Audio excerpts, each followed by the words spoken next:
So I don't know what it is about 2019 films, but it seems I've been a bit behind. So I have yet another 2019 recommendation for you all. And it's one I do overall recommend you see, especially if you like zombie movies, okay? So this one's called Blood Quantum 2019. And as I saw this one, it has a very interesting premise to it that wasn't just your repeat, like, everybody's got the virus inside of them or this or that. There's actually a small set of people that are not affected by the bites and whatever. So originally I was going to talk about which people these are and a little bit more about it, but I don't want to spoil it for you because if you haven't seen it yet, you need to watch it. But the point is, basically, there's a set of people.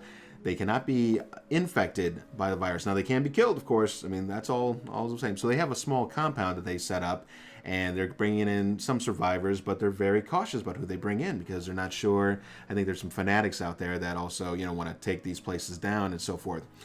This one's story overall was pretty decent, but there definitely were some plot holes and some confusing parts as the movie moved on.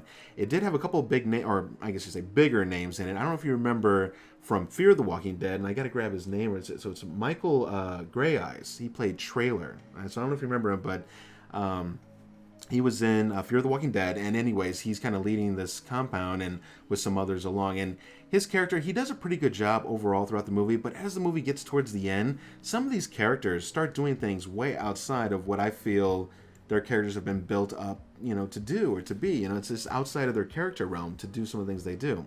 So that was kind of annoying and also it was just kind of in your face. You're just like, really? Is this really what he would do? I'm trying to just take the movie for what it is, which I normally do, but it was blatantly obvious. So his character does some goofy stuff. There's also the guy who was in The Revenant.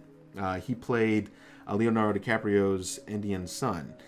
Basically, he's in this one too, and he actually has decent speaking parts, and he did a pretty solid job overall. But again, a few of these characters just did some goofy things, and some of them do some really dramatic things towards the end. You're just like, whoa, which totally hose over the compound. I mean, this is usually where most zombie movies are going. Some kind of perilous fight and crazy ending is going to ensue. But I will say that, again, the characters that survive in the end weren't exactly the ones I thought that would.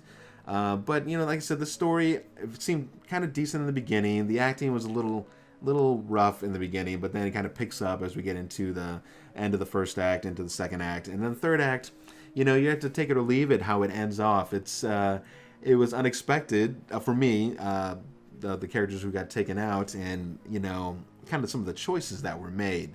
But it was interesting. I can't say that I've seen any other movie really like this one. Zombie films, yes, but this one has its own special characteristics. So if you're looking for that post-apocalyptic zombie film and you're waiting for Walking Dead and you've seen Black Summer, the other one I talked about a week or so back, then this is probably one you want to check out. So get out there. Blood Quantum 2019, pretty decent, especially if you just want some mindless, some zombie action, and kind of a little refreshed story. Not a ton, but just a little bit. I know I'm kind of cringing a little bit because I like the movie.